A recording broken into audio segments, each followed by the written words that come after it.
selamat belajar. Senang banget nih, hari ini saya bisa membantu pemandu sebuah fenomena yang luar biasa dan menantang. Coba bayangin di kepala kalian bagaimana jadinya jika sebuah momen sakral seperti pernikahan, ketika si pengantin pria ingin bertemu dengan pengantin perempuan, dia harus melewati berbagai ujian seperti di film-film aksi. Nah, inilah yang menjadi pembahasan kita pada hari ini, yaitu mengenai tradisi palang pintu dari adat Betawi. Tradisi palang pintu sering dijumpai di pernikahan adat Betawi atau sebagai pembukaan pada event-event besar di Jakarta, yaitu sebagai simbolis dimulainya suatu acara. Secara umum, palang pintu adalah aktivitas perkelahian atau biasanya disebut oleh masyarakat Betawi sebagai main pukul dan adu pantun yang mempunyai arti dalam adat Betawi. Prosesi palang pintu diartikan sebagai proses membuka pintu bagi tamu atau masyarakat luar yang ingin masuk ke dalam wilayah yang bukan kekuasaannya. Selanjutnya yaitu makna literal dari palang pintu. Nah, palang pintu ini merupakan tahapan dari prosesi pernikahan adat Betawi yang menggabungkan unsur laga pencaksilat, adu pantun, hingga pembacaan ayat suci Al-Quran dan sholawat. Nah, di sini palang pintu artinya adalah penghalang bagi setiap orang untuk lewat. Sementara pintu berarti akses masuk ke dalam wilayah yang dituju. Nah, dengan kata lain, palang pintu ini memiliki makna sebuah penghalang bagi siapa saja yang ingin memasuki daerah tersebut. Berikutnya yaitu sejarah palang pintu dalam adat Betawi. Bermula dari kisah si Pitung yang harus melawan Murtado saat hendak mempersunting Aisyah. Setelah berhasil melewati tantangan tersebut, si Pitung diizinkan menikah, sehingga tradisi palang pintu kemudian terus dilakukan dalam pernikahan adat Betawi. Nah, tradisi ini bertujuan menguji kesungguhan calon mempelai pria melalui tantangan dari jawara pihak perempuan sebelum memasuki wilayah keluarga mempelai wanita. Selanjutnya di sini pada tradisi ini terdapat beberapa orang yang melakukan proses tersebut. Terdiri dari 2 jagoan dari pihak perempuan, 1 jagoan dari pihak laki-laki, 1 orang juru pantun dari masing-masing pihak, 3 pembaca sholawat gusdur, 1 pembaca sik, dan tim musik yang memainkan alat musik rebana kecimpring untuk mengiringi mempelai laki-laki.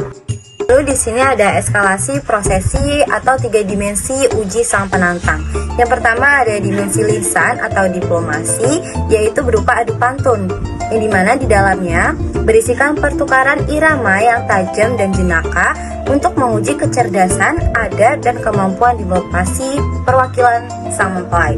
Lalu yang kedua ada dimensi fisik atau ketangkasan, berupa laga pencaksilat yang berisikan bentuk fisik antara jagoan untuk menguji kekuatan, keberanian, dan ketahanan untuk menghadapi rintangan. Dan yang ketiga yaitu ada dimensi spiritual atau kesucian, berupa ayat suci dan sholawat. Dalamnya yaitu pembacaan Al-Quran dan sholawat duftur sebagai penutup, menguji kedalaman agama dan niat suci sang pria. Selanjutnya di sini ada makna palang pintu.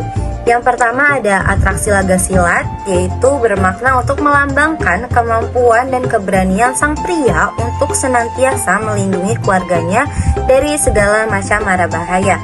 Lalu yang kedua ada tradisi melontarkan pantun, memiliki arti yaitu melambangkan kecerdasan emosional untuk selalu menghibur dan membahagiakan istri serta anak-anaknya di rumah. Lalu yang ketiga yaitu ada pembacaan Al-Quran dan sholawat, melambangkan kesiapan spiritual sang pria untuk memimpin sebagai iman yang baik, menuntut keluarga di jalan agama.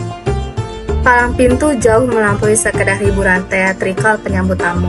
Ia adalah sertifikasi filosofis yang ketat, sebuah pembuktian akhir bahwa sang pria telah siap secara lisan, fisik, dan spiritual sebelum ia memikul tanggung jawab agung sebagai kepala keluarga. Berikut ini tampilan video contoh palang pintu. Ayo. Cari abang yang turun tangan dah. Yang mana jago-jagoannya? Gue bang.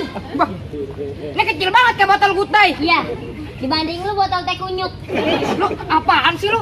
Teh pucuk, teh kunyuk. Marah-marah mulu nih jengkok soto. Ya, gimana kagak mau marah lu teh kunyuk? Orang teh pucuk nggak jelas banget. Itu jangan juragan lu kemarin pengen ngapain? Ngantar dulu lah ke pelarian. Pelaminan. Kata juragan lu udah udah ke anjing. Bawa aja yang cakapukan lu. Kurang ajar lu. Yaudah ini hari gua tutup dah bang. Bang duit 3 pasang dadu pukul tong-tong ke cermek. Ini ada 2 jago pendadu kita tonton rame-rame.